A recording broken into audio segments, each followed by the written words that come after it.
Where do I pull it? It's on Twitter. Yeah, I tagged you in it. Hey, welcome everybody. Thank you for joining in to another live taping of the Was It Good podcast. Welcome you Facebook friends, you YouTube friends, you Twitch friends. This is the first. I don't think I've ever called anybody on the internet a friend. Yeah. I don't think you've ever called anyone a friend. Yeah. I call you guys. No, I don't actually. I don't call you guys friends ever. We've got a fun, interesting episode where we're boycotting things, we're expressing our opinions, and we're obviously joined by friend of the podcast. There, use the friend again. Yep. LaJethro Jenkins. Yeah. He's waving at us. Guys. That's a pretty great How you image. doing? We're doing great. I think everyone else on the internet is doing great. I don't know. Anyway, we're gonna kick things right into it right now. John, just so you're aware, because this is your first time on the podcast, and for everyone watching again, I don't write my intro. Krishna writes. We're the not ready intro. for the intro yet. We gotta hit the records first. Oh yeah. Okay. See, now It's live, but it's not recording yet. Yeah. well, that's why that's actually why we do it live as well. It's like That's a backup. fine. It's a backup because Oh, that's there's super been smart. a couple situations. Oh, yeah. the infamous Star Wars Episode 9 recording with Julian Schwab. Yeah, we did the taping twice because somebody forgot to hit record. No, we hit record. It just wasn't pulling in the audio. That's true. That is very true. Anyway, so John, I don't write these intros. Krishna over here does. Yes. And I put that out there because I don't want to be judged. No, judge you. I'm not judging. It's going to be that bad? Are they bad that are not good intros? They're Sometimes- great. They're great intros. It's the delivery sucks. Oh, Okay. So this one's going to be basic AF because I didn't have time to really sit down and write it. Because So- you have your other job going. All right, here we go. 3, 2, 1. What's up, everyone? Ravi here, joined by Krishna and Arjuna. We're also joined by special guest LaJethro Jenkins to help us talk through Lovecraft Country. We're also hitting up Mulan, Star Trek Lower Decks, and some new things. John, thanks for joining us. thanks for having me. Thank you. Appreciate you, Robbie. This is the most generic intro ever. Yeah. Usually I spice it up, but I just didn't have time. It's today. okay. It's okay. I mean, we've got, like I said, we've got a lot to talk about here.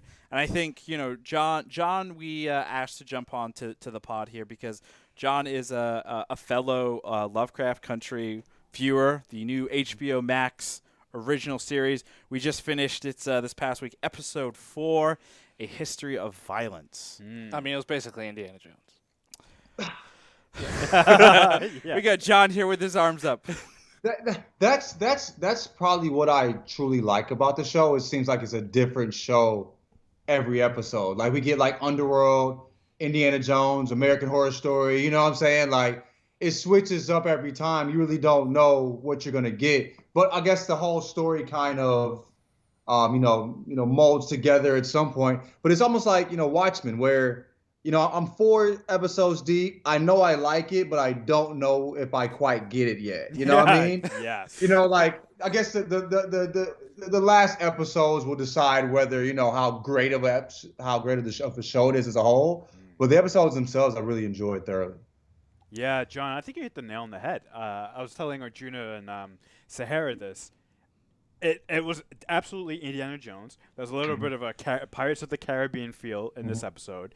And you're right. Every episode is like a different, like Goosebumps or different Are You Afraid of the Dark episode. Yeah. Or Twilight Zone. I get Twilight Zone yeah, vibes yeah. from this thing like Yeah. crazy. And this episode, I think, more than any of the first 3, I was, especially for the first half of the episode, I was like laughing at some of the jokes that they were kind of dropping. They were definitely corny, but it was funny. There was definitely some light-hearted humor in this episode, especially like that library scene where there's a little kid telling him to be quiet. It was fun. It was a nice reprise from some of the heavier elements, I think, in the show. And that's, I mean, not to be, okay, to play devil's advocate here, that's where I also had a little bit of issues with the episode, where it was, and I get why they did it, where the first 3 episodes, they were very heavy rooted in, obviously, racism, the horrors of racism. In this episode, from what I can remember, I don't recount any kind of racism that we've seen in previous episodes. There's a little bit, but not to the extent of like the first 3 episodes. Sure, not as aggressive. You know what I'm saying? For sure. No, yeah. But sorry, go ahead, John. No, go ahead. So I mean, with Ruby, with the sister, you definitely see some of the racism of going into the white store. There's only one other person who is black who works there. The conversations that she has with, I believe his name's William, right? The blonde-haired guy. Creepster. Yeah. I have a theory. I have a theory, by the way, about William that we can get to later. It's William. But so there's definitely it's interesting because I think there's definitely levels. Like episode 1, you know, there's a lot of racism, and like episodes 2 and episode 3, obviously there's a ton of racism, but definitely seems like there's a step back. I just love how the show plays with different genres and different beats, right? Episode 2 started with that really kind of funny start with Uncle George and Letty. No, what's her name? I'm completely forgetting. I think name.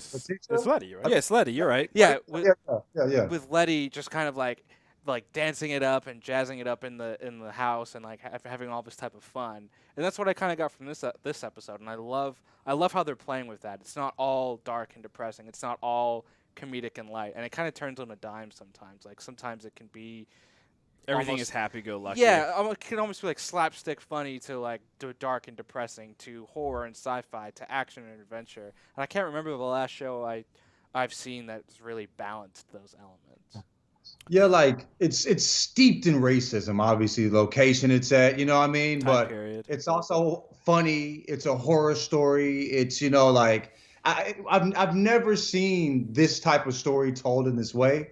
And that's what I really enjoy about it. Like I personally have seen enough of the real heavy ass like racism stories, right? You know what I mean? Like we see it a lot like all over the place in the country. Like I don't want to watch that too. Like I want to enjoy what I'm watching. I want it to be a reprieve. So if I'm watching this and you can make me laugh during these heavy moments, then, you know, that's great. You know what I'm saying? Where you can mix that all together. I think that's something different. That's something I've never seen or experienced. So I love that about it. So when comparing this, because Arjuna obviously wrote out our outline. For those watching and listening, it's very clear I don't write a lot when it comes to this thing. Anyway, Arjuna wrote Indiana Jones meets Lovecraft is like the talking point. Like I wouldn't say it was truly Indiana Jones. I felt it was more. I'm blanking on the movie Nicolas Cage films. Oh, National Treasure. Yeah, I've got like a hardcore National Treasure vibe, especially when they're in the museum and they're like going through and they're trying to find this old book and everything and. Oh, I got the indie vibes just because of like the secret passages, the sunlight hitting certain things, you know, like that was the bridge. That's yeah, directly from the Last Crusade.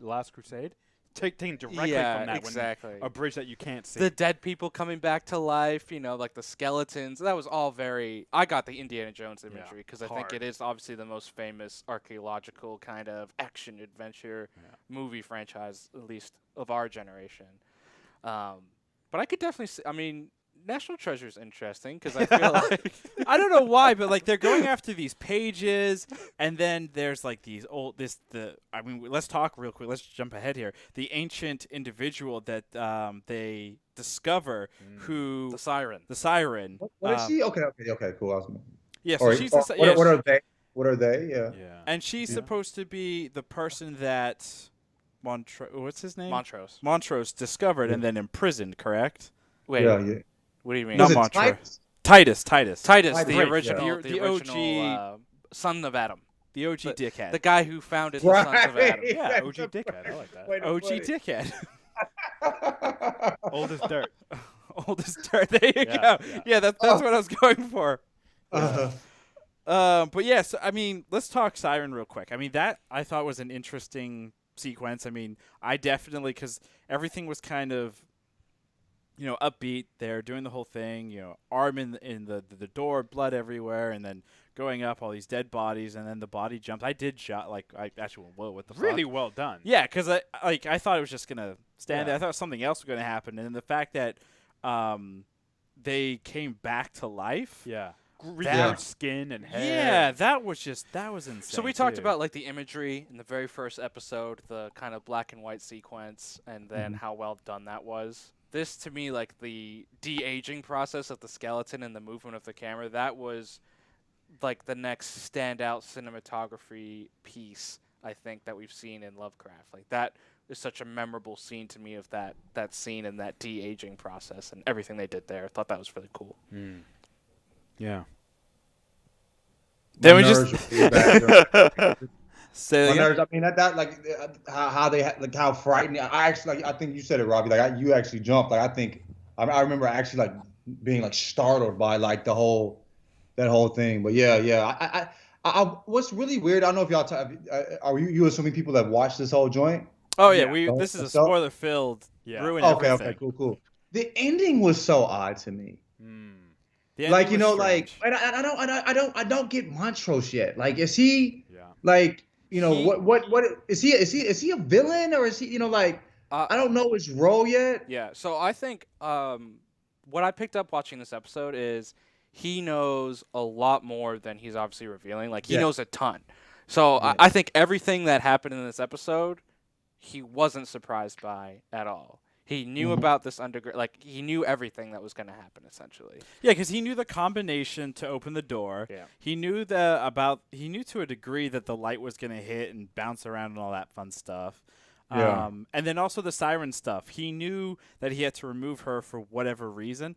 I don't know if it's necessarily he's a bad guy. I know on this pod we've talked about the theory that he's not actually Atticus's father. Yeah. I don't think he is. But I do wonder. I don't think he's doing things for the sake of being I'm the villain, watch the world burn. I still think it's very rooted in family and protecting his family, right? That's where I think it comes from. He's doing what he has to, not necessarily what he wants to. Do you think was it Christina Braithwaite? Do you think she's a villain? Do you think we started to see that she might not quite be on their side at this point? Yeah, I've always looked at her as she's manipulating everyone, and it's even more reinforced with her man, butler, boyfriend, servant guy, right? The blonde-haired guy who seduces and sleeps with Letty's sister. Ruby? Yeah, Ruby, yeah. And I'm like they clearly want things. I think she wants the spell book, and she's manipulated the main characters into basically doing the dirty work for her, right? So I think she's definitely evil. I've never really liked her, morally speaking, that is. I think she's up to no good. She can't be trusted. Don't trust the, yeah. Oh boy. I wanted to go there. Yeah. Don't trust them. Yeah. So yeah. Yeah. But so that being said, so I've never trusted her, which makes the ending with Montrose more surprising to me. Because it's they're presenting people on both sides, right? Let's say we have they've presented these two sides, right? Letty and the main Tick and George when he was alive, basically these characters, and then the Braithwaites, these blonde-haired, blue-eyed people running around with spells and then trying to be immortal and stuff like that. Those are the two sides that are set up. And I'm like, this side's bad and this side's good. Obviously, it's never that simple, especially with HBO, right? But that's why it was so surprising to me, because it's I can see why I don't trust Christina. Makes sense. But Montrose doing what he did, I'm like, so they're setting up red herrings on both sides. Yeah. So the fact that he did that makes me question my dislike for Christina. I'm like, maybe she seems manipulative, but maybe there's an altruistic motive behind it. Here's a theory I actually heard about, and I wanted to share with you guys. The theory that Christina and William are the same person. And she's like a shapeshifter, or she's just using the William persona as a man to get more things when she needs it. Have we seen them together? That is why the theory comes into play. We haven't seen them together. And then specifically, there's the scene where she's being followed by the cops. She walks into the house, and then William walks out right afterwards. Oh, without any type of communication. That makes her evil, even more evil then. She's manipulating herself to manipulate others. But I mean, it makes sense though that William and Ruby have their thing, because Ruby is the key into the house, correct? Yeah. And she wants into that house that Letty is now the owner of. We saw that. Remember, we saw at the very beginning. And real quick, we'll touch on the music choices that they used. Oh, it's great. Yeah. We had Rihanna's great Rihanna song. We had fucking Marilyn Manson in there. Like, God, it was weird. But yeah, in the very beginning, she better have my money. Yeah, she tries getting into the house, and she's unable to get into the house. So yes, it makes sense. I mean, I think that scene in itself, the fact that we see William and Ruby hook up or whatever, I think to Arjuna's point in his theory, that makes a lot of sense that it is the same individual entity. Let's take it a step further to make it even more crazy. William, Ruby, William, Christina, and then Christina's father, are they all the same person or thing? No, because we did specifically we saw Christina talk to the dad. Yeah, but what if it's like one of those things like in Harry Potter where the soul splits? You're talking about like the Holy Trinity type stuff, the Father, Son, Holy Spirit, like yeah, I don't know. Sure, why not? With Christine, with vampires, don't you have to like invite them into the house too? So if like Ruby invited him in, but one thing that tripped me out was, you remember that joke the guy said when he was talking to Letitia? He was like the guy that wanted to get to Philly. He was talking about, hey, I had, I have a third leg or something. And she was like, we slept together in high school, right? Yep. What? I thought it was the first time when she slept so that's the joke, right? Because he told Tick in the previous episode that they slept together, and then he told her that.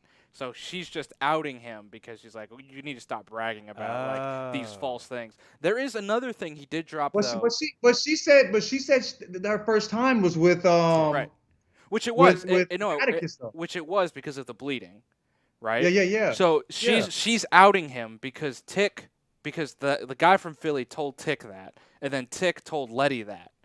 Yeah. So she's just being like, hey. So he's lying. He was lying. He lied. So she's outing him for the lie.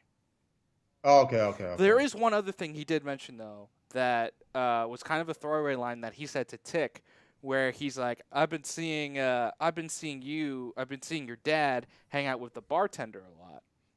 And remember that same guy told Tick to go to the bartender when he was getting fellatioed by a young minor. So I have a theory that he's so the Philly man, I don't know what the character's name is, but the guy from Philly, or guy who wanted to go to Philly, is implying that Montrose could potentially be his dad could be gay. Oh, that's interesting. Oh, that lends even more credence to the fact that which then is going to lead to the fact will Tick then start to question his parentage. Is this my dad? If he is potentially this. Yeah. Well, Tick never knew who his mother was, right? That's been decided. Or no, they did, but she died early on, though, like super early. I don't think early on. I'm not sure when. Like, there's still a lot of mystery behind when she passed and all that type of stuff. There's a lot of questions, and I kind of like that about the show.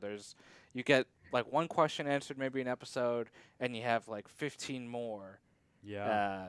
By the end. Theories on theories on more theories. And we're only like episode 5 or so marks the halfway point of this next week of this series, which is a 10-week episode season. Is there any discussion on a second season as of right now, or is it still? Because obviously IMDb, and we all know that IMDb is not the most reliable thing, but it lists it as a season 1, which would imply that potentially there's more coming. Yeah, I think. I mean, they did the same thing for Watchmen. Yep. I mean, I think it's honestly up to the show creator, Misha Green, and if there's more stories planned, or if it's self-contained. Popularity. I don't think obviously the show's pretty popular, and I think it's getting very good ratings, so that's not going to be an issue. I think it's really just going to be is the story self-contained? Does it lead credence to more seasons, or what? You also have to think like the cast in this show, like Jurnee Smollett and Jonathan Majors. They're both major movie actors too. Like they've both appeared in a lot of big time roles recently. So it might be tough to get them back for a second season too if you're continuing with these characters, or maybe you're going in a different direction too. It'd be interesting to see it in a different direction for sure. I mean, studios love their expanded universes. So, And it's called Lovecraft Country. Yeah. Which then the show's is kind of about this author, the settings, So even though this first season follows this group of characters, why couldn't a second season be a different aspect of his writings or whatever? Or a different time period. Yeah. Could go back. That'd be fun. Some other things I want to touch upon. The underground area, obviously, they start out in Chicago. They end up in Boston. They end up in some Boston museum. I don't know if it's the Natural History Museum over there, but they're in a museum in Boston.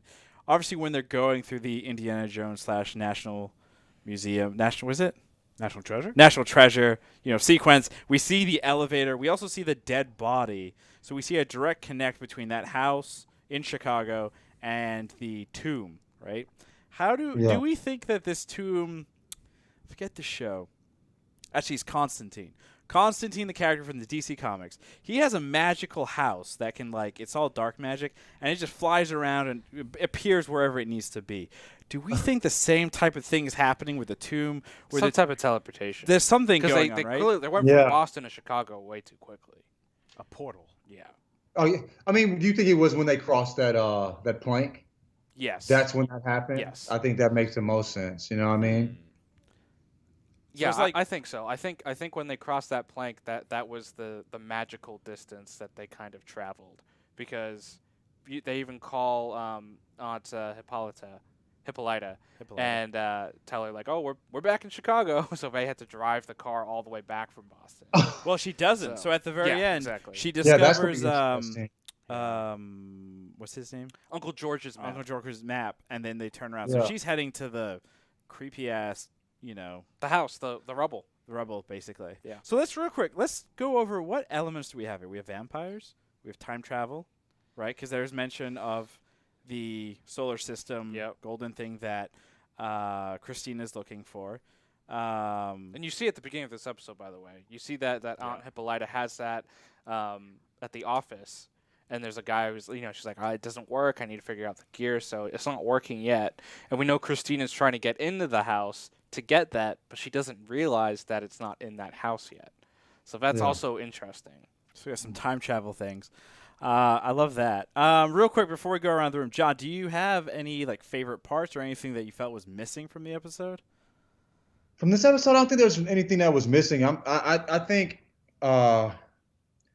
my favorite part. I don't know. I like the episode in general. I didn't have a particular favorite part. I did like the reference to Indiana Jones. It's one of my favorite movies, so I'll say top 10. You know what I mean? I remember actually running out the theater as a kid because it freaked me out. There's a particular part when the dude drinks from the goblet. Yeah. Oh yeah. Yeah. I remember my uncle had to grab me by my t-shirt to keep me in the theater. But I just Indiana Jones is one of my favorite series, so I like that I like that it's similar to that. But as far as a particular part, I didn't think there was a one, but I enjoyed it for sure. Very nice, very nice. Before we do it, anyone else last minute things on this? I guess here's the thing, right? So we've all mentioned. Yep. And I just want to go around real quick. I just want everyone to give a prediction at this point. We're almost halfway of where this is going. Where do we end up? Predictions. Pain. Yes, I agree. That's with my that prediction. Yeah, I agree. It's been a lot of pain. Yeah. No, I think the biggest thing is there's clearly a big mention of time travel. Time travel is gonna be a big thing. Uncle Georgie was an important character. I think if the theory about Montrose and Atticus's parents are true, I think time travel is gonna bring him back. And I think potentially it will also bring back the Sons of Adam, which obviously is very, very bad. So, whoopsie.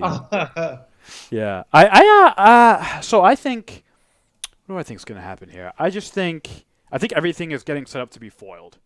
So I think I think I'm starting to think that Montrose is bad. Christina is good. Oh boy.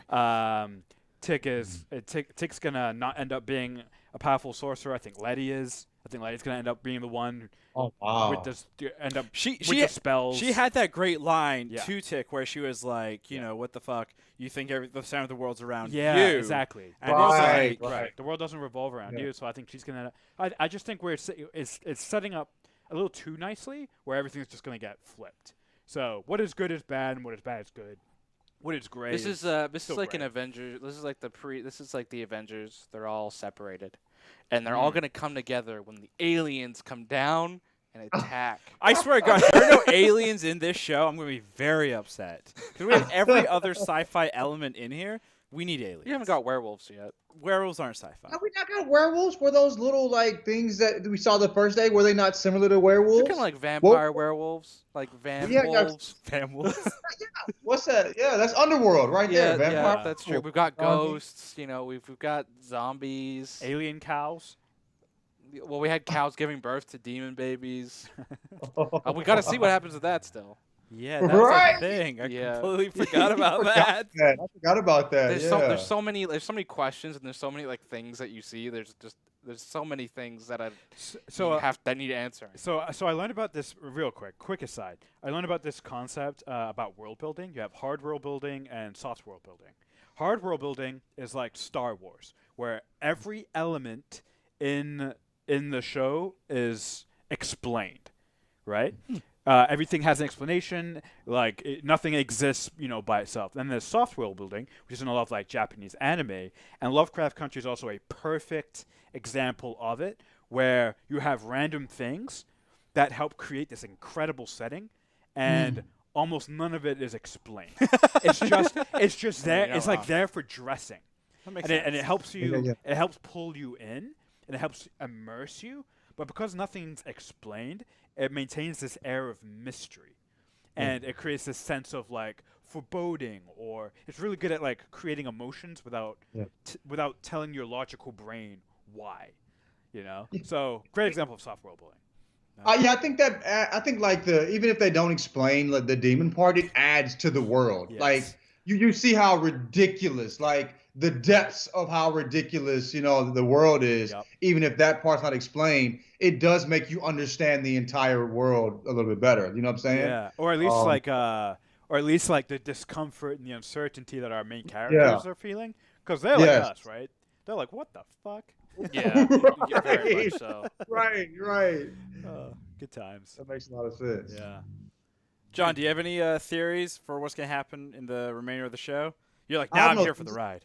Yeah, I have no theories. I just hope the uncle comes back. I mean, he's too good of an actor. They probably paid that man too much to use him.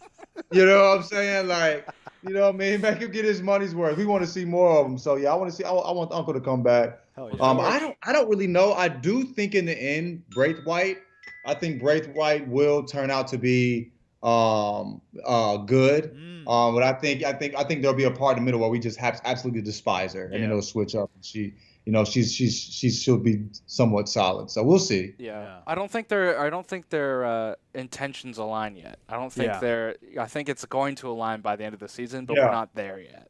Right. And so it'll be interesting to see how it aligns and against who or whom. Whomst? Or what? What? I personally hope that the last episode almost has nothing to do with the season, and it's like these demon baby things, like multiply out of control, and it's like an Avengers. They have to come together with all the spells that they've learned to defeat them. It's just something totally random. So basically, and almost stupid, but Doctor hilarious. Strange. Yeah. Time travel. Undoes the whole season. God. I've come to bargain. Oh God. No fucking ending ever. All right, I think it's that time, kids. Krishna, you're old, so Krishna, was Lovecraft Country a history of violence good? It was extremely good. Actually, I think this was probably my second favorite episode after the first one. Oh, wow. Yeah, so I liked it a lot. Arjuna, was Lovecraft Country episode 3 of season 1 good? It was episode 4. But 4, yeah. Well, I was testing you, and you passed the test. Yes, it was good. I enjoyed it immensely. It came out Friday. So for those who didn't know, it actually HBO Max dropped it early on Friday. Watched it Friday morning. But I was like, I gotta watch it. Like it's already become appointment television for me in terms of like I can't wait. There are spoilers online pretty instantaneously. So I was just like, I gotta watch it. We know why HBO did that, right? Real quick. Labor Day. Exactly. They're being nice to the interns whose job it is to hit the stream button. They're like, you know what? You deserve a 3-day weekend. Wow. John, was Lovecraft Country Season 1, Episode 4, A History of Violence good?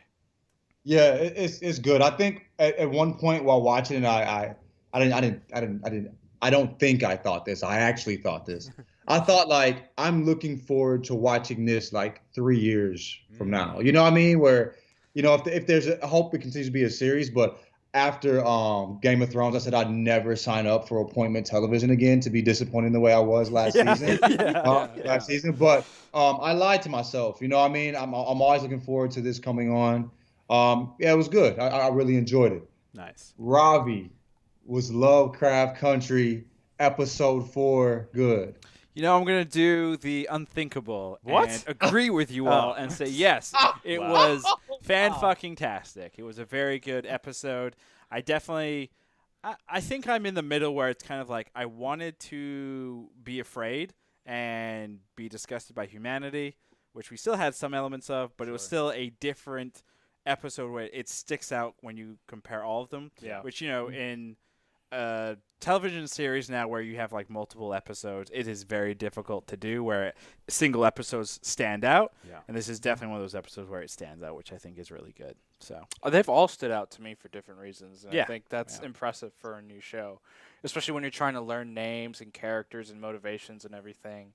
It's fascinating. And to kind of echo John's point, like I'm excited to watch this show when the first season's done, just to pick up on all the things I missed in episode 1 and 2 and everything. I was telling Sahara that I bet that opening dream sequence is loaded with references that are going to be throughout this entire first season. Yeah, we still don't have the aliens. Like I bet there's a ton. I bet there's just a ton of it. There's a ton of info there. Yeah. Love that. Also, Jackie Robinson's ghost. Yeah. Yes, please. That. Yep. Yeah, beating an alien's ass with a bat. With a bat. Let's tap into that, man. It's too very delicious right there. You know what I mean? Yeah.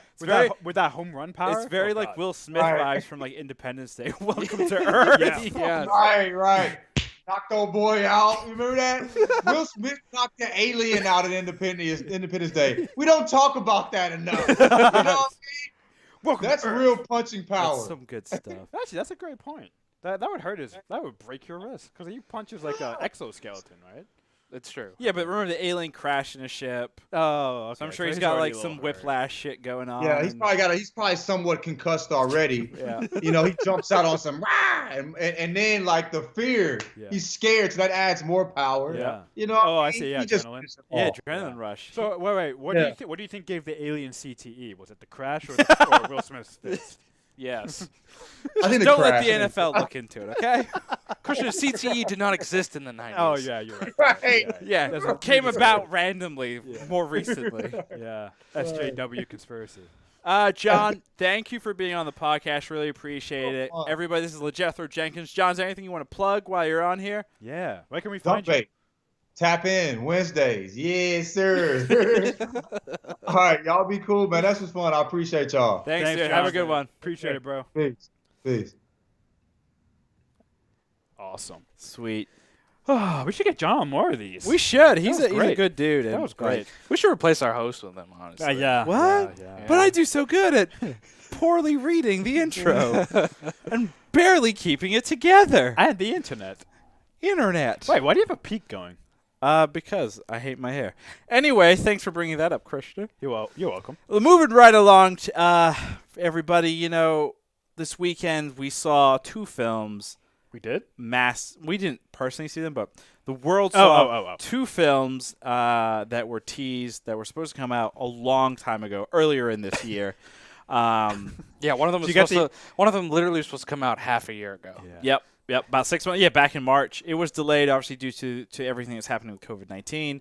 a disease that has, a virus that has, made the whole planet basically stop. The other film, obviously, being Tenet. We decided that we would go and do the safer thing, and purchased Mulan via the Disney Plus platform, so that would be able to go ahead and watch it. When comparing that, obviously, to the film Tenet, which they decided to do a theatrical release worldwide. For those listening and watching this podcast, we don't hide the fact that we do not believe what Christopher Nolan and the jackpot geniuses over at Warner decided to do by releasing a theatrical release movie in COVID times. We personally, the three of us, have decided that we are going to withstand. What's the proper? I think just ignore it till it comes out on VOD. Yeah, we're just going to ignore Tenet until it's actually available in a digital release.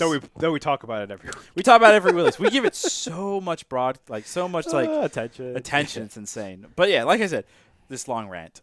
We went and we didn't win. We purchased the $35 access code so that we could watch Mulan early on. And I want to bring this up because it's interesting with the Disney Plus platform, right? So Disney Plus is a monthly subscription. You get access to all of Disney's digital catalog, Avenger films, Star Wars films. And now, if you pay a little bit more, $35 or whatever, you get access to Mulan early. That being said, if you're a Disney Plus subscriber come December 4th or whenever, you get access to Mulan, the new live-action film, for free. So basically what we did is we, opted to pay X amount of money to just access the film earlier. It's not that we physically own anything. We just paid an access fee. Well, that's the whole thing with streaming though, right? Like if you stream something through your iTunes subscription or your Spotify subscription, you have access to that as long as they keep it in that service too, right? That's the other thing with Disney Plus is notorious because they're adding and dropping movies. Same thing with HBO Max. They're dropping the Harry Potter film series, for example, I think relatively soon because it's going to go over to Peacock for a little while. Because of all the pre-existing, deals and such of just the rights to the digital streaming moving. So it's I have access to this for a limited amount of time. Who knows if they made digital streaming promises to Netflix or anyone for Mulan where, okay, you maybe have it on December and maybe you paid the $30 to get it the 3 months early, but I'm just making this up, but April of next year, it's only on Netflix. So you're what? I just lost it? It's definitely interesting. I mean, we're in a new world, right? When it comes to movies, box offices, and everything. Right from the start, in terms of how they actually film these things, is now radically different than a year ago. And now we're also seeing how things are done in terms of distribution is now wildly different, right? Tenet was supposed to be one of the big 2020 films of the year. We were all very excited about it back in 2019. Still am. When we finally see it, it will be sweet. I think I do a great job of separating artists from the art. Yep. So, I agree with Arjuna. Why are you looking at me? Arjuna, because you have been the most anti-Christopher Nolan on this podcast. I can't wait for it because I think from what I've heard from Jericho, I heard it's an incredible movie. You saw it? He saw it. He lives. I'm not going to say too much in case he gets in trouble here, but he did see it and he said it was incredible. He said he called Christopher Nolan the Michael Jordan of cinema. It's quite high praise. So actually, the critics disagree because this is the lowest rated Christopher Nolan movie since The Prestige. What did you get? Which Prestige was around a 60%. Which is way too low. Agreed. I think this is hovering around an 80, 70 something % on Rotten Tomatoes. That's still fantastic. Still fantastic, but one of Christopher Nolan's lowest rated critical movies. Which just lends credence that he probably is the Michael Jordan. Just saying. But anyways, so yeah, the wait will be worth it. It'll make it that much sweeter. I don't know if it will though, because Christian, I think you do a really good job of separating artists from art, but at the same time, it's still kind of distasteful because basically what Warner and Nolan said to the fan base, I consider myself a Christopher Nolan fan, sure, is that if you want to see this film, you have to go and put yourself to a degree. I'm not saying you're fully at risk here, but you have to put yourself to a level, to a risky degree, risk degree, whatever. And not even just yourself, right? Like the people that are around you, your friends, your family, your loved ones. Like if you want to go see this movie, you got to put X amount at risk, right? And movie theaters are not safe. They're not enforcing you have to wear your masks the whole time. How are you supposed to? You have someone there watching everyone while they're watching the movie? They're going to have snacks. Theaters still. do a terrible job already of stopping the assholes from kicking the chair, talking during films, or being on their fucking cell phones. Enforcing a mask, impossible. But it's like the theater basically took the option out of your hands, right? Whereas if you want to see it, you have to go to the theater. We don't know when a digital release is coming out. Sure. They've already shown and proven that they can hold us to a degree hostage.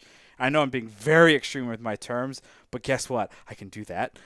In the sense that they held on for so long, released it. The movie still went out worldwide release. It still made money. It's made about $150 million.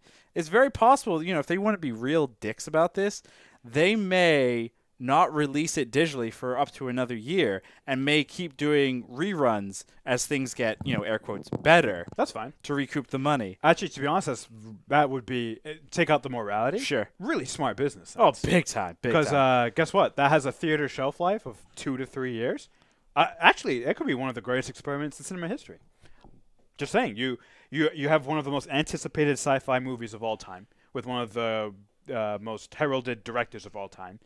And you purposefully hold back a digital release, and you just keep releasing in cinema once a year. That's evil. For let's say 2 weeks, you sell out every showing across the world for 3 straight years. Yeah, I would love to see it.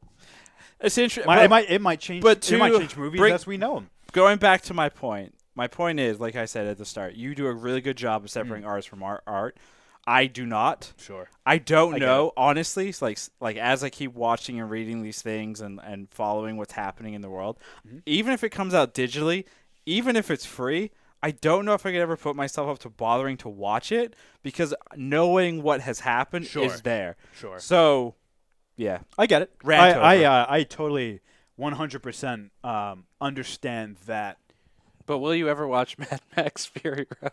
No, because Aaron built it up so Aaron is a friend of the podcast for those listening and watching. He's a friend that when Mad Max came out was just very hardcore, go see it, and I never did. But you know what's a shame? Knowing you and having seen the movie, yeah. It's a movie you would actually really like. That's really sad about it. So it's sad because it means nothing coming from me. Yes. Because I'm prone to hyperbole. It's one of the best action movies ever made. And I say that about a lot of things. Is it better than Triple Frontier? Yes. I mean, it makes Triple Frontier look like literal dog shit. Well, based on that review, I think I might go watch it. Yeah. You should. I have. Why don't you? I own it. Well, look. Just to plug ourselves, in 4 weeks we have our 100th episode. Wouldn't it be special if you did that for our 100th as the host of the show? I had a great idea. I did have a good idea. Yeah. For the 100th episode, on episode 99. We reveal I'm gonna make Arjuna. Each of us nominate a movie for somebody else in this group that they have to watch that they don't want to. Yeah. So for you it would be Mad Max, which by the way, you're welcome. That's a fantastic movie we're making you watch. I already got what Christian has to watch. Yeah, go ahead. Pick it. Star Trek V. The Whale One. Yes, that's a great one. And then what would we pick for him? Yeah. You guys have to pick something for me. That's so difficult. I know, because Juno watches everything. He loves everything. No, but it's easy. It's really easy. The Twilight Saga. No, all of it. Think of it. There's one specific genre of movie I do not like. A horror? Oh, we need to find the most fucked up, psychologically effed up movie. I'll find that South It has to Korean. be foreign. It has to be a foreign one. I'm gonna find that. Yes. I'm gonna find the South Korean one with the girl who paralyzes bodies and sticks needles in their eyes. Are you hiding? I got stuck. I got stuck. It looked like you were getting really scared. You were like, I don't want this. Anyway, Old Boy. Anyway, watch Old Boy. No, I've seen Old Boy. Old Boy's not that scary. Old Boy is it's messed up. It's fucked up. Those listening and watching, so like Christian Arjun said, our 100th episode is coming up very, very shortly. for those listening, watching, please Was It Good and let us know of a horror film. And we're talking like we don't want gore, not gory horror, psychological horror film that Arjuna, the youngest member of this podcast, will have to watch and then give us his honest review. Yeah. We may do a live stream and put a heart rate monitor on him.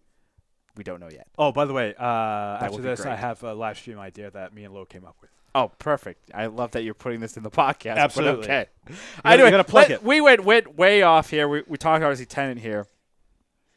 Yes, and for those on Twitch, if you, Twitch, YouTube, and Facebook, if you're watching right now, definitely fill us our comments up with any suggestions on films for Arjuna to watch that will scare himself. We've gotten one for Hamilton.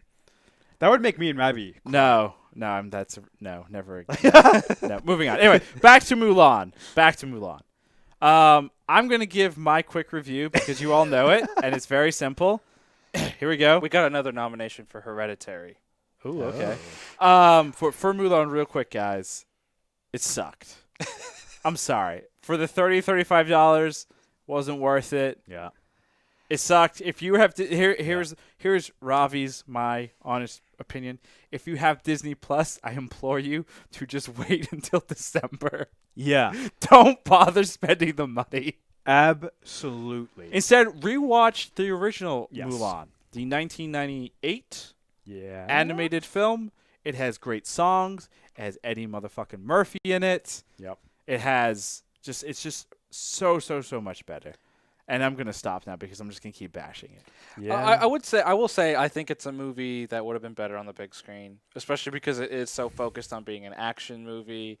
I just and it is there are some good shots in there that I think would have been nice to see on a big screen. Having said that, You're trying real hard to like. All right, what shots are you talking about? The fucking slow motion shots every fucking 5 seconds, where it's like drama. No, they did shoot in China, and there were some nice scenic shots that on a nice big screen I would have been like, oh, this is some nice like photography that I've seen. Having said that, it's hard if you're I feel like it's hard as a fan of the original, especially because especially for all of us here, we were kids when it came out, right? So it has an important place in our movie viewing history of being a great movie, and it has a big impression when you're a kid. So when you have a remake of that, it has to kind of hit it out of the ballpark or be something completely different. Has to be way better. And I don't think this movie did either. I don't think it differentiated itself enough to be something that was different. And I don't think it was good enough to be compared to the original. I wish if they were gonna not do the music and have different elements go all the way. It just felt like they went halfway, right? With the music, they kept dropping in the lines and like the chorus there, and it to me it made me miss those musical beats more. They had the iconic characters as the side characters there, but they didn't flesh them out at all. And then they added an extra one in by making Lucky Cricket into a human. And so there were just these supporting guys that didn't get enough time to really shine and differentiate from who was the other. Then they made Shen, the main love interest, they split him into two characters. Shang into two characters, right? One who served with Mulan and everybody else on the front lines, and then the commander in Donnie Yen. And the reason they actually did that was because they found it problematic after the Me Too movement to have a commanding officer, flirt or be romantically involved with a subordinate. That makes sense. Which makes sense. Makes sense. I just wish but it's too many characters. There's just all these characters that were kind of stuffed in. I felt like they didn't get fleshed out. I felt like Mulan didn't get fleshed out enough either. Like in the animated movie, maybe we're romanticizing how I remember the movie, and we've seen it so many times. Christian and I we rewatched the animated Mulan film maybe 3-4 weeks ago, and I will say this: we were definitely, sober as fuck when we watched it. Yeah. We weren't singing along at all. We talked about it on this pod. Oh shit. No, we were sober. Don't listen to the old versions of us. But anyway, what I'm saying is, I just feel like the movie felt half baked to me, and just in every single way. I felt like they They wanted it every single way instead of just going either instead of like doing the Lion King method where, okay, it's a straight up live action remake, right? We even have the same voice actor of Mufasa, right? Darth Vader? Right. He used they could have taken his original lines if they wanted, but they didn't. But that's what I'm saying, right? They made a pretty much shot for shot like the same movie live action, which is fine. People loved it. It did really well. Yeah. It wasn't for everyone. This Mulan, obviously there are people that like it based off of our Was It Good poll that we did where 99% of the people preferred the live action over the animated. Real quick, I'd like to talk about that very controversial tweet. So we, as you all know, have a Twitter account, and like everyone else, we'd like people to follow it because we put really dumb things on there. And one of the things that we did on the release of the film was we put out an image that I photoshopped. I learned blending that day. It takes like 2 seconds. You would have known.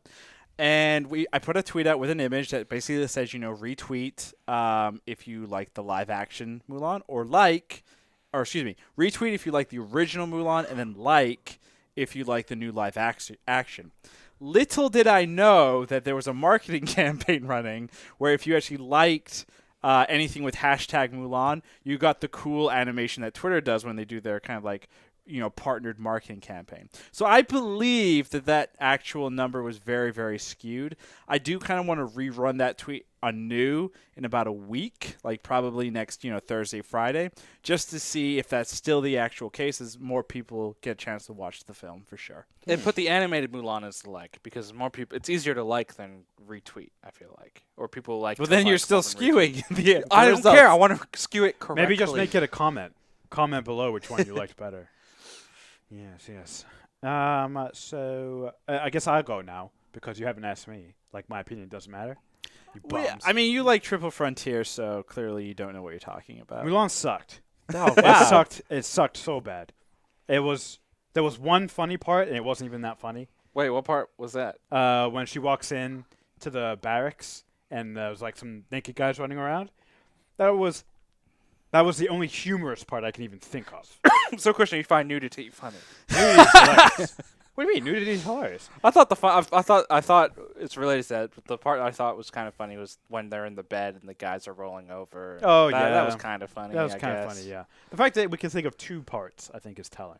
Oh, the credits. Those are fun. Yeah, it was. I don't remember the credits. I'm pretty sure we exited quickly. It meant the movie was over. Oh, that's right. But I think Arjuna hit the nail on the head. If you're not gonna do it in the same spirit as the animated, which I don't think they were trying to do, then they need to lean heavily, make it really dark, put way more emphasis on the action. Choreography could have been better. The action could have been better. So a lot of people did praise the action. A lot of people thought the action was really well done, especially for a Disney movie. It was boring. I agree with you guys, but I'm just saying that it has been praised for its action. Yeah. But I agree. I think for the PG-13 movie, it should have been a little bit darker, and it maybe should have been more action focused or just a little different. Yeah. Let's go all the way. All right. Let's get some Two Towers action in there. All right. I want good stuff. The thing though is maybe I'm gonna disappear tonight or in a couple of weeks for saying this. Oh no. The movie wasn't made for an American audience. That's the thing. At the end of the day, that film, Mulan, you are correct. Was not made for us. I mean, the lead actress in her comments about a year ago at this point kind of says it all. Last year at D23. Yep. Right before. This movie was not made for us, and that's fine. I fucking hated it. Do you think the audience it was made for would like it? Yes, because it was no, because it was the second most viewed film in China. Right, this week. But the boycott Mulan movement started in China too. So there are clearly a lot of people who are against this movie in China. But Ravi is correct. Because it was bad. When they did the production of this movie, they really wanted to make sure it was as authentic as possible to the Chinese culture because Disney wanted a big win in China. But so they created a fake enemy? The Bakari are completely. They might be based on something real, but it's like a made up. So that which to me doesn't even. like that's just even more mind blowing. Christian, we'll continue down the path of we'll all probably disappear this week. China doesn't want to retell history the way we know history. They want to make their own history. Yeah, but China didn't make this movie. No, and if you're trying to be also authentic to be Chinese fair, audiences, why are you creating? That's shit? every single country. Every single country wants to tell the history. That Not makes their country look good and every other country look bad. That's not true. Like if you learn about the American Revolution in America, it's very different than the American the American Revolution you learn in England. Learn about English history, and you'd be like, wow, the empire was an amazing thing. Good. When you learn about Vietnam in America, it's very true. different than when you learn about Vietnam, the Vietnam War in Vietnam and other countries. Every other country. Yeah. How do you think history will remember this podcast? They will probably remember me as the dictator of the podcast. The dick? Shut the fuck up. the tater tot? Yeah. I mean, we can keep going on, but I don't honestly want to, and I know Christian's gotta go soon, but I want to talk to him about Lower Deck. So I think we'll wrap this really quick here. Does anyone think it was good? No. Okay, there we go. Yeah. The Was It Good crew officially says Mulan, the live-action 2020, supposed to have been released earlier film, was not good. Don't see it. Just wait. If you want to see it, wait till it's wait. Be patient. And also, if you see Tenet, whatever. Tell us how it is. Anywho, live through you. Going on to things that make me happy, Star Trek Lower Decks, a series that we thought was hit and miss. Well, Christian thought it was going to be a miss, but turns out it was actually really good. And once again, we got another really fun episode, combining great humor and great science and great fiction. Wow. Yes. What wonderful description. Let's start right off the top. I think the amount of references that we got. I was definitely sitting there in the chair giggling like an idiot because we got so many fun references. My favorite reference in the episode, so just a quick high level, our main character, the ensign, played by Dennis Quaid's kid. Ensign Boimler.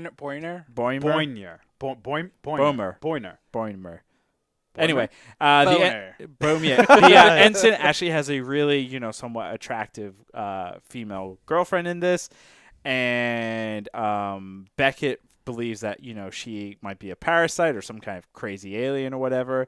But then there's also another character that Ensign Boimler thinks is going to take the girlfriend away from him or whatever, and he compares that character to a Kirk and Tucker crossover, which I thought was fucking hilarious because obviously Kirk in the original series, it was William Shatner. He was presented as this like macho, good-looking, masculine guy.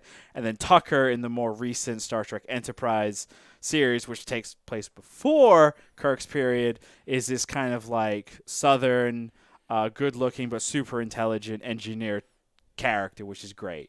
So I thought like combine the two, and then you got this other character, which is fucking hilarious. Tucker, who blows up and dies. He doesn't, though. According to a book that happens afterwards, he actually goes and works for some Black Ops company. Oh, yeah. Is that canon, though? It's one of the Star Trek books, and I believe all Star Trek books are canon. Nice. I don't trust that for a second. Oh, okay. Do you think the references were too much, though, for the casual fan? No, not at all. Because they're like, I don't know, it's dialogue, right? It's what is it Krishna says? Soft building? Soft world building, right? Where it's like these characters are discussing and having these conversations with each other.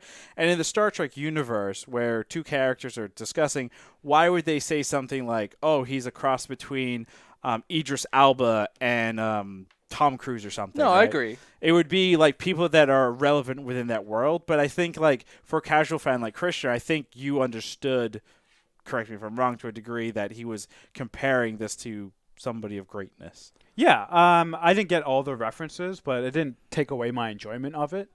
And I mean, put it this way, right?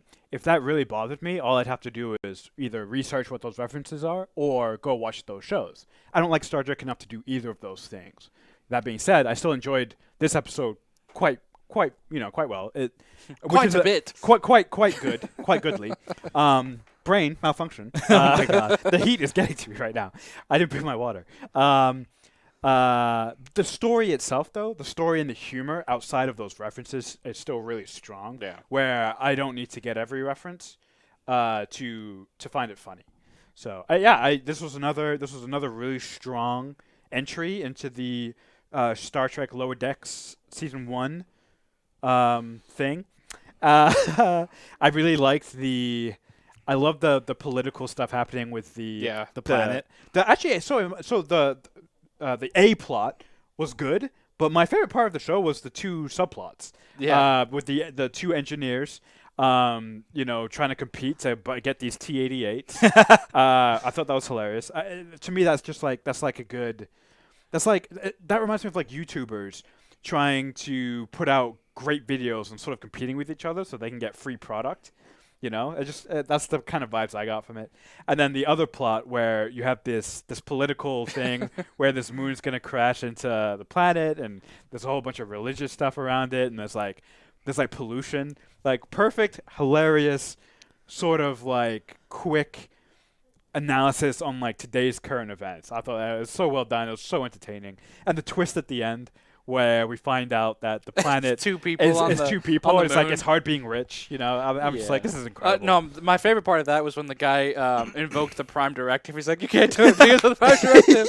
and that's maybe where the joke falls in the reference, because the Prime Directive has nothing to do with what they're doing. But what's great, though, is about that, and I don't feel like that statement would necessarily isolate people like jumping into it, because I think the whole point with Not at all. The whole point of Lower Decks, I think, is it's supposed to be an entry, right? I don't think it's supposed to. It's not for like the fans that are like, I've watched Deep Space Nine, I've watched Voyager, I've watched Enterprise, I've watched this, I've read that. But I think it's supposed to be like those fun things. And to Christian's point, where he's like, if I want to know more, I can easily research it. Yeah. And I think what's hilarious with that specific line of like, what about the Prime Directive? If you were to go and Google this, you would get so many fucking video clips of all the Star Trek series over the year where the Prime Directive comes up so goddamn much. What is the Prime Directive? Prime Directive is basically, you're not going to go and interfere with a new culture. With a culture that hasn't discovered or like basically launched into space. Gotcha. Okay. Yeah. So that in that context, the Prime Directive has nothing to do with what nothing at all. That's hilarious. That's so great.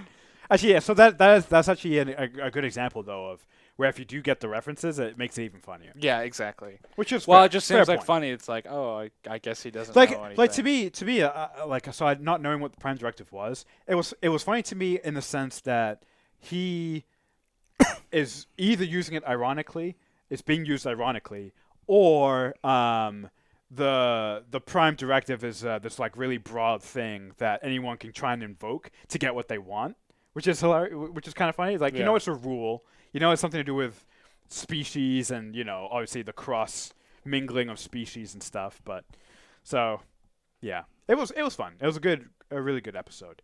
One other thing too, because I remember Arjuna saying that he was afraid that the bridge crew might overtake, or become more important. And I've liked what they've done is that they've basically relegated them to B or C plots. Yeah. I like that they still touch on them because those things you need to. It makes sense too. Like those B and C plots, especially at the B plot where there's this whole thing with the moon and imploding it. That's obviously the bridge crew. They're handling that, right? But the things that happen there are still going to affect what happens to our main characters. So I think like how they've done it, where the A plot is the lower deck crew, B plot, C plot, whatever is like the main bridge crew. I think that's. I think it's smart, and it's making it much more enjoyable because you still get that Star Trek thing, right? Where it's like we've got a problem where the Federation, morals, sci-fi, science, and all that fun mesh of everything. And it's showing like what happens to the ship as a whole, how it affects each level. Yeah. Engineering, lower decks, and the bridge crew. Yep. Right. It was them coming into this. Going to the big ship on this, asteroid, whatever. I don't know science. I don't know ships. But yeah, Krishna, was Star Trek Lower Decks good? It was good. It was very good. To me, the show's actually getting better. I was worried earlier that the characters, it was going to be a little bit too much of the same thing, like the same plots kind of repeating themselves, and the characters were going to get a little bit stagnant. But now we've seen like these different situations where different aspects of these characters are coming out. Like Beckett before this episode kind of treated Boimler like, you know, kind of like this loser, right? And he's still very much that character, but the fact that she is also looking out for him, clearly she cares about him deeply, right? To even go to all those lengths to, you know, make sure that his girlfriend isn't a psychopath. Yeah. That's cool. That's like you're seeing a different side of that relationship. You're seeing that we growth. haven't really seen before. Right. You're seeing growth. Not even growth. You just want to see different. There hasn't been enough time. Like if growth is happening this quickly, it's going too fast, right? So we're seeing other aspects of what's happening. Yeah. You know, I'm hoping the growth takes place in the penultimate episodes where, you know, half the crew dies and they have to mourn and then get over when that. Khan comes back and has to attack. Dude, Exactly. if Khan showed up in Lower Decks, oh my god, that'd be great because it would be such a joke and funny. They have to do something funny. Like they have to bring some type of like big Star Trek lore and bring it in as like this Borg. big bad, and then just like turn it on its head, essentially, right? Wasn't there also a Absolutely. reference to Data's brother? Yes, there was in this episode. Yeah. Data's evil twin brother. Yep. Yeah, That was another good reference too. yeah, that was a good one. Juno, was Star Trek Lower Decks good? It was good. I enjoyed it. One of my favorites. And I really like this show. It's a fun show to it's a fun show to put on. And it's like one of those, you know, there are shows you have to like. What I like about Lower Decks is it's one of those shows you can put on and you don't have to necessarily pay like full attention to it either. Yeah. You know, the opposite of Lovecraft Country. You have to sit down. You have to like really pay attention, Invest. figure out what's going on. For the nice thing about Star Trek is you can kind of just put it on and enjoy it and relax, right? It's one of those shows you can put on if you're doing a little bit of work or, you know, at the end of the day when you want to go to bed, you know, and you just want to put something on.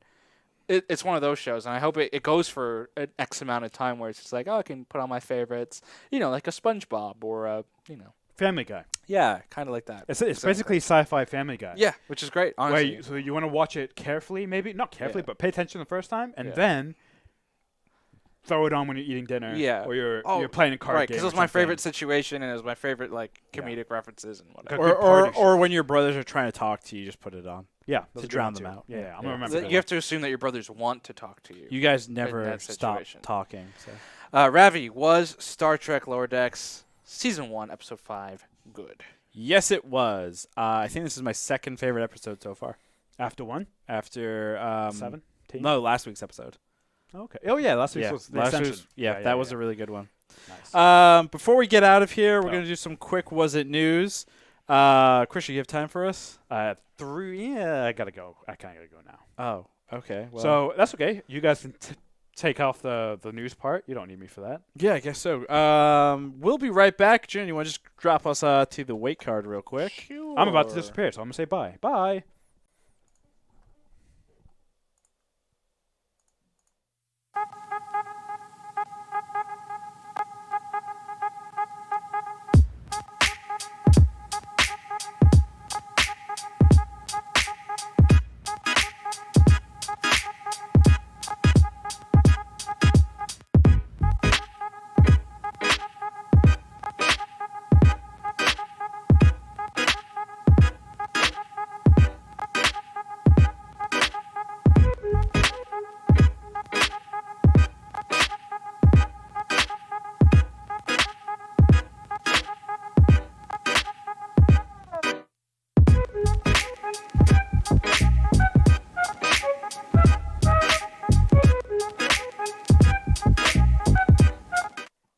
And now I'm over here. Just kidding. That's a terrible audio transition. So before we wrap here, Christian had to bounce before we broke into our Was It News segment. So our Junior and I are going to finish up with our podcast today with the Was It News. First and foremost, Junior, John Boyega. Yes. He had an interview with a little company called GQ. GQ, and he it's interesting. So he opened up about Star Wars. A lot of the Twitters, the social medias, I saw a lot of captions and things that say he finally opens up about Star Wars. Would you say that he finally opened up, or he's already opened up? I would say he's already been pretty frank about his experience on Star Wars, about the disappointment with his character specifically and what they did with Finn, how he was basically sold one thing, and I think we, the audience, were sold one thing. When you think back to the marketing of A Force Awakens, it was, we're going to get this black character who is a former stormtrooper who becomes a Jedi. Super unique and interesting story right there that you could do a full trilogy about. Didn't happen that way. And, who knows the reasons why. I mean, I think it's because of the handoff to different directors and different visions, and you just had this whole mess, and I think he's the character that suffered the most, and I think he's pretty adamant and frank about that. It's not like he bashes Disney and Star Wars completely. He actually defends J.J. Abrams. He's like, J.J. wasn't even supposed to direct Episode 9. He came in and picked up the pieces. He did the best that he could.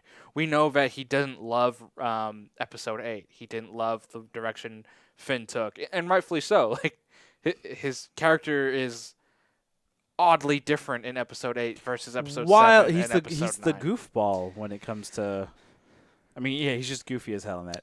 And then Episode 9, he's so stiff. Like, he, his one motivation is to basically scream Rey in Episode 9 the entire time. I think the thing that is so... And we've talked about this when it comes to John Boyega and Star Wars, is like the thing that is so depressing with, he's a great actor, but also the other thing that I don't know if people realize about John Boyega is he's a Star Wars fan. Yeah, he was a legitimate he knows his characters, he knows his lore. You see and you look at the behind the scenes of Episode 7 of him like meeting Harrison Ford, how excited like he was. nerding, like any nerd meeting Han Solo, like he was freaking out. And then by Episode 9, the behind the scenes, you can see it. The energy is completely gone. And some will argue and be like, "Oh, it's the Star Wars fatigue of the fans." It's like, no, it's the bullshit that young individual had to go through. I mean, I think definitely some of it, is the fandom. Like the fandom is toxic. Oh, it's the sure. toxic fandom, not the There's a great documentary with the three with Carrie Fisher, Mark Hamill, and Harrison Ford, where Carrie Fisher and Mark Hamill are like, yeah, just when will the fandom fucking stop? Yeah. And Harrison Ford's like, I'm done with this shit. And I understand that. Yeah. But for John Boyega, he loved that stuff. Yeah. And then it's the toxic shit and then the corporate shit. I mean, we talked about it a few weeks ago when, in an Instagram comment that somebody asked, are you ever going to come back to Star Wars? And he's like, nope, I'm not doing it. And to go from the fact that he was just happy, he was excited to be on this, to no, I'm pretty much done. When his character, in theory, could go in 100 different spots. It's interesting because you think back to the original, the original trilogy, right, and those big three, and you think back to now the sequel trilogy with those big three, and it's almost like you get the same vibes where they're just burnt out from everything, from fans to behind the scenes, where it's like, I don't want to do this. And you kind of got robbed of that with, Hamill and Carrie Fisher and Harrison Ford, because there was nothing new with their characters until 2015 from when the original Star Wars movies came out. So it's almost like you're never going to see as much as you and I personally don't like the sequel trilogy. It obviously made money. It was successful. It has brought Star Wars back. To a degree. To a big degree. It's in the forefront of many people's minds, when it was kind of an underground thing. It wasn't major until it really came back, I would say, by the Disney acquisition. I would say, the Disney acquisition. I wouldn't say the sequels are bringing it back, because the sad thing is, remember, Star Wars is always, as Brett would say, this is a children's movie. Sure. The Star Wars has always really been the core focus is that young child, young adult or whatever. Yeah. And I would argue Clone Wars is still done a better job. Rebels has done a better job. Disney, props to them. They've done the smart things where they've redone the original as animated shorts for the YouTube kids in the audience, and not re-educating, but showing them what this stuff is. And the thing is, you have some kids that are portraying a Finn or Rey. I don't think anyone's doing Poe. You saw some doing Captain Phasma and stuff, but I don't know if when some like an historian looks back, I don't know if they will say like the sequel, like the 3 films as they are currently, is the thing that helped it and get it back. I still think a lot is coming from that Clone Wars and that other stuff. Like the Ahsoka character, for example, she is still, this is fascinating. She's still in the kids' eyes a more recognizable character than Finn, than Rey. I don't know if that's true. I don't know if that's completely true because I mean, still with a movie still is more accessible to people than a series, right? Because a series you have to kind of invest a greater amount of time. A movie is, in general, an hour and a half to 2 hours and a half that you go, you see it. It's still the king. It's still, I mean, as of right now, like, well, I guess not right now with COVID, but it's still the way that you get your big media thing out there, right? And Star Wars is all, it started as a movie franchise. And as successful or unsuccessful, because there is success with these movies in terms of money. It's brought in more money than any of the other trilogies have, and so monetarily, it was super successful for Disney. Now, critically, it obviously wasn't the same level. I think that it's not going to go down in his original trilogy. I don't think or sequel trilogy or the prequel trilogy. Right. I mean, the prequel trilogy is still the dark. It's still the untalked about years, but it does have a better light years later because of supplementary stuff, and we've talked about on this podcast that's what could happen for the sequel trilogy. But it's just sad to me because I as bad as they are, I still think there is some promise with these characters. Like I would love to see more Finn and Rey and Poe outside of the limited scope I felt that you had in these movies. Like Rey is an interesting character. I mean, they messed up her parentage obviously at the end with all these big reveals, Papa Palpatine, and all these different twists and whatever. But like Finn is a fascinating character to me, and Poe is an interesting character too. That I just wish that there was more to them a little bit, and I don't think we're really gonna get that, unfortunately. Speaking of Star Wars news and information, Mandalorian Season 2 is officially coming out October 30th. Supposedly a trailer is being dropped sometime this week. Ooh. If I had to guess, probably not this week, maybe next Monday on a Monday Night Football that's broadcasted on a little network called ESPN. That would make so much sense, or unless they're holding it for an ESPN game for the NBA bubble, for the playoffs potentially. Maybe, it isn't Disney, so maybe they're waiting for the NBA Finals, and then they're going to drop it like Game 1 of the NBA Finals. But that wouldn't be till October, so that would be pretty late trailer. I would assume that the first Monday Night Football game, which is September... it's a week from today. The week of today of when we're taping this podcast, so that is September 14th. September 14th. Yeah. So the Was It Good folks are throwing out a rumor... September 14th, during Monday Night Football on ESPN is when I'm guessing you're going to get your first proper trailer for The Mandalorian Season 2. Disney's all about the synergy. My question to you would be, for that trailer, are they going to... It's just a teaser. It's going to be a teaser, but there's obviously been so many rumors about Ahsoka Tano, Boba Fett, characters from Rebels, with Ezra and, Sabine and everybody else, and... do we think we get a look at any of those characters? No. They've speaking on The Mandalorian, they also dropped the new Season 2 graphic art. And the most interesting thing, besides it being blue and, I'm blue, whatever. I'm blue. Exactly. But the other thing that's super interesting is a bunch of people looked at Baby Yoda standing next to the Mandalorian and lined up where the Mandalorian's kneecaps are to where Baby Yoda is, and then took other screenshots from the season 1 and did a comparison, and everyone's like, the child, Baby Yoda, has grown when you look at how the Baby Yoda stands next to the Mandalorian and his height in comparison to his kneecap. So you think people are... That's the biggest thing. Do you think people are overthinking that? Do you think it was... Yes. Yes. I agree. Because you gotta think about it this way, too. It's like, the child is 50 years old. He's got to grow like something.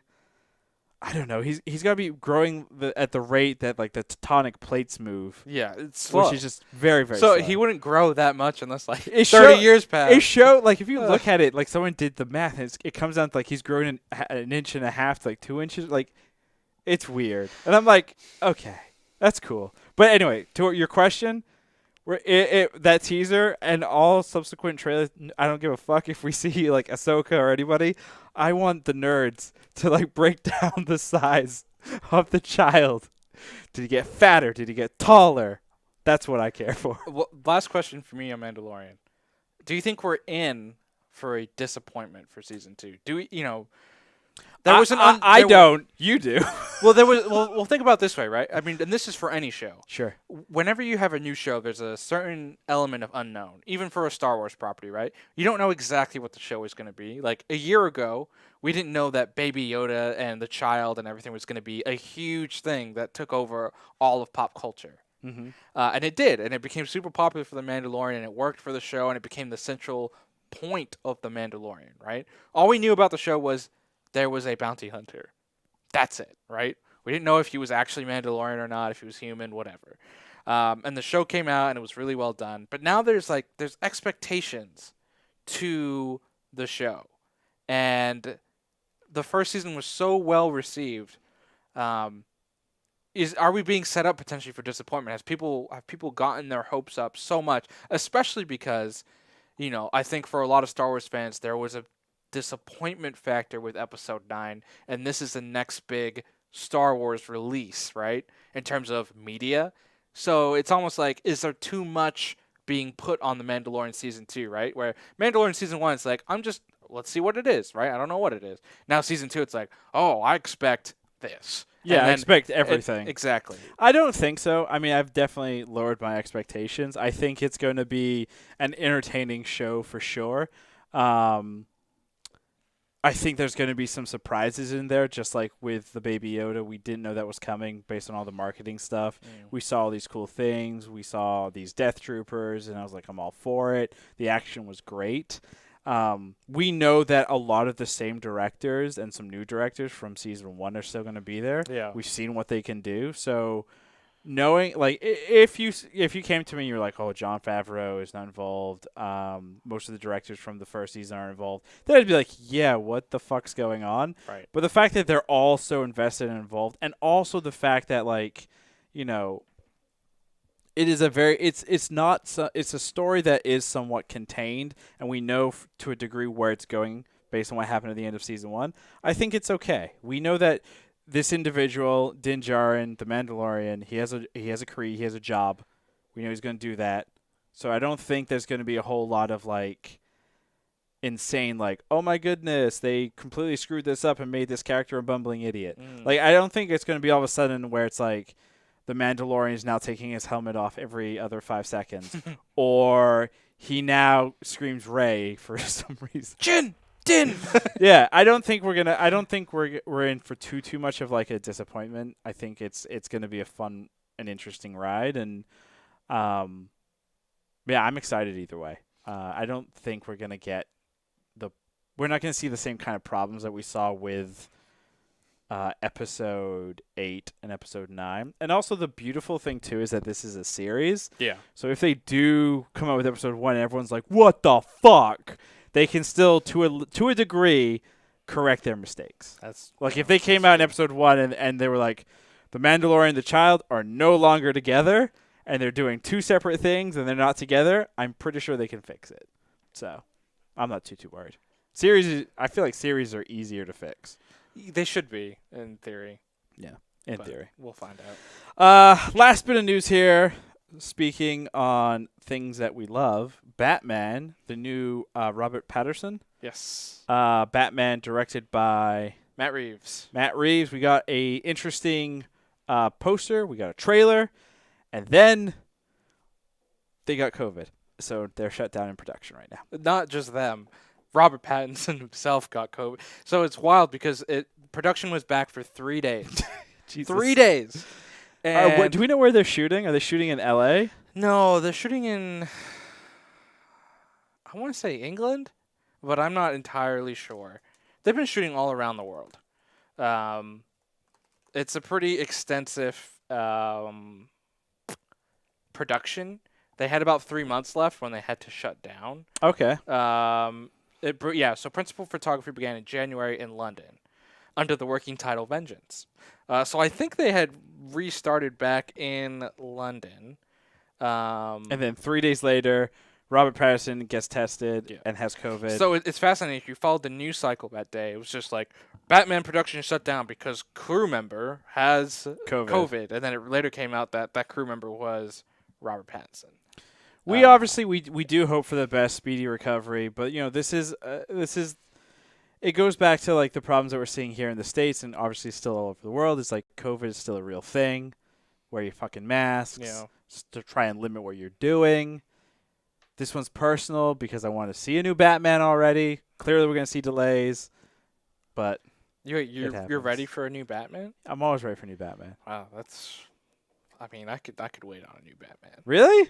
Yeah. After Ben Affleck's fucking Batman performance, you could wait. I can go back to the Dark Knight trilogy. Like. Oh my god, I want a new Batman. Why? I want more Batman. I love Batman. I want more Batman. But this just looks like Batman. Dark Knight Batman. 2.0. I mean, hey Arjuna, Batman. It's interesting because we don't know obviously the safety regulations they had on set at the Warner Brother lot in London. But obviously other businesses and stuff have started to open up. We've seen pretty good success for sports in the United States and across the pond too in Europe. By and large there have been some issues, but I think this just comes to show, at least with COVID, you can be as safe as possible, but all it takes is just one little issue, one person to get test positive, and it all kind of falls apart. Yeah. So it'll be interesting to see when this can kind of pick back up and when they can release this movie, because it's tough. Like it's honestly, until we have a cure for COVID, like I said, you can be as safe as possible, but it just takes one person to get sick, and it kind of just shuts everything down for X amount of time. I bet the insurance companies are loving this. I mean, insurance is booming. Booming business. But like I said, we do hope for a speedy recovery for everyone, and hopefully production does resume soon because, jobs as well. That's going to do it for us here on the Was It Good podcast. You can find us on Twitter at Was It Good, on Instagram at Was It Good BTM, and obviously on Twitch, twitch.tv/wasitgood. We do the podcast live every Monday. Feel free to jump in, have a laugh with us. Have a laugh. And we did see your comments today. Thank you. We had some good ones, some good observations on Lovecraft and some suggestions for movies. So always keep pumping those comments in, and we will, even if we don't get to all of them, we do read them and we do appreciate them. Appreciate's a strong word. Judge is a better one. All right, so judge all the comments right now. Go. No, I'm good. Thank you and goodbye.